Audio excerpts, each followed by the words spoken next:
ఏదైతే పిలుపునిస్తూ ఉన్నదో ఎల్లుండి అనగా సోమవారము 24/11/2025 రోజున కొడంగల్ వ్యాపార సంస్థలు, ఈ ప్రాంత పుర ప్రముఖులు, ప్రజా సంఘాలు, వివిధ రాజకీయ పార్టీలు, అదేవిధంగా విద్యార్థి యువజన సంఘాలు అందరూ కూడా, సామాన్యమైనటువంటి ప్రజలు అందరూ కూడా సంపూర్ణమైనటువంటి బంద్ చేద్దామని వాళ్ళందరి సహకారంతో సహాయంతో ఈ యొక్క కార్యక్రమాన్ని నిర్వహించడం జరుగుతూ ఉన్నది. కాబట్టి స్వచ్ఛందంగా కొడంగల్లో ఉన్నటువంటి వ్యాపార సంస్థలు కావచ్చు, ఈ ప్రాంతంలో ఉన్నటువంటి ప్రతి ఒక్కరు కూడా, ఎందుకంటే కొడంగల్ అభివృద్ధి కోసము, కొడంగల్ పరిరక్షణ కోసము ఏదైతే తెలంగాణ ఉద్యమంలో సకల జనుల సమ్మె ఏ విధంగా అయితే జరిగిందో, ఈరోజు కొడంగల్ అభివృద్ధి కోసం కొడంగల్లో విద్యా వైద్య కళాశాలలు, నర్సింగ్ కళాశాలలు, ఫిజియోథెరపీ కళాశాలలు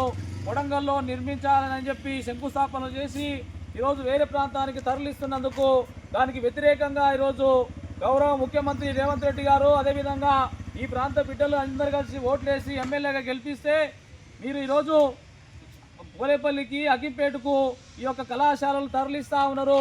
కొడంగల్ ప్రాంతం అనేది వెనుకకు పడేసారు ఈరోజు.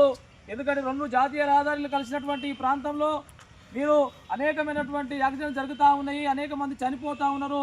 ఇది చాలా దుర్మార్గమైనది. ఎందుకంటే లగచెర్లకు కానీ, అగ్గిపేటకు కానీ, పోలేపల్లికి ఈ యొక్క కళాశాలను ఎందుకు తరలిస్తున్నారో ఇప్పటి వరకు స్పష్టమైనటువంటి వైఖరి చెప్పకుండా ఈరోజు కొడంగల్కు 3 సార్లు మిమ్మల్ని ఎమ్మెల్యే గెలిపించి రాష్ట్ర ముఖ్యమంత్రి వర్యులుగా మేము ఈరోజు ఎంతో సంతోషపోయాం. కానీ ఈరోజు ఎడ్యుకేషన్ హబ్ పేరుతోటి ఈరోజు ఏ మండలానికి కేటాయించిన ఏమడుగుతున్నామంటే, ఏ మండలానికి కేటాయించినటువంటి అభివృద్ధి కార్యక్రమాలను అదే మండలంలో కొనసాగించాలని చెప్పి మేమందరం ఈ కేడీపీ జేఏసీగా, ఈ ప్రాంత విద్యావంతులుగా, పౌరులుగా మేము డిమాండ్ చేస్తూ ఉన్నాము. అదేవిధంగా మేము ఏ లగచర్లకో, కోజ్గికో, దళితాబాద్కు వ్యతిరేకం కాదు. మేము అన్ని మండలాల్లో ఏ మండలానికి కేటాయించినటువంటి అభివృద్ధి కార్యక్రమాలను అదే మండలాల్లో ఏర్పాటు చేయాలి. పాలన వికేంద్రీకరణ జరిగితే అన్ని మండలాలు అభివృద్ధి చెందుతాయి. తద్వారా కొడంగల్ అనేది ఒక మంచి మార్గంలో, మంచి అభివృద్ధిలో ముందుకెళ్తుంది. ఎందుకంటే పేదలకు కావాల్సింది విద్యా, వైద్యం. కాబట్టి ఈ పేదల పక్షాన ఈ యొక్క కొడంగల్లో వెనుకబడినటువంటి ప్రాంతం అని మీరు స్పష్టంగా చెప్పారు. అసెంబ్లీలో కర్ణాటక బార్డర్లు ఉందని చెప్పి మీరే చెప్పారు. విద్యా వైద్య కళాశాల ఉండొద్దు అని చెప్పి మీరే మాట్లాడారు.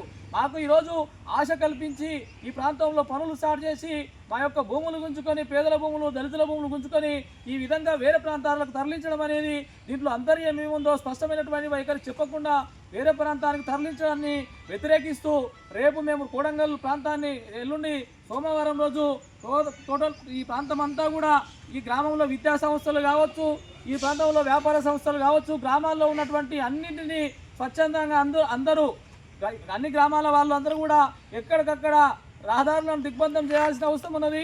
ఈ యొక్క పాఠశాలను, కళాశాలను బంద్ చేయాల్సిన అవసరం ఉన్నది.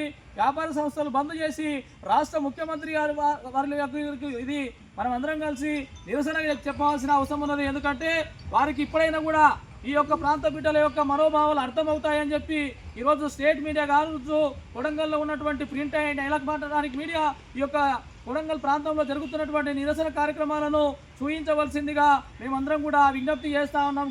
కేడీపీ చేసిన తరపున ఈ యొక్క సామాన్యుల పక్షాన అందరం కూడా డిమాండ్ చేస్తూ ఉన్నాము. రేపు జరగబోయేటటువంటి సంపూర్ణ బంద్కు అందరూ సహకరించాలని చెప్పి ప్రతి ఒక్కరికి కూడా విజ్ఞప్తి చేస్తూ ముగిస్తున్నాను. Thank you.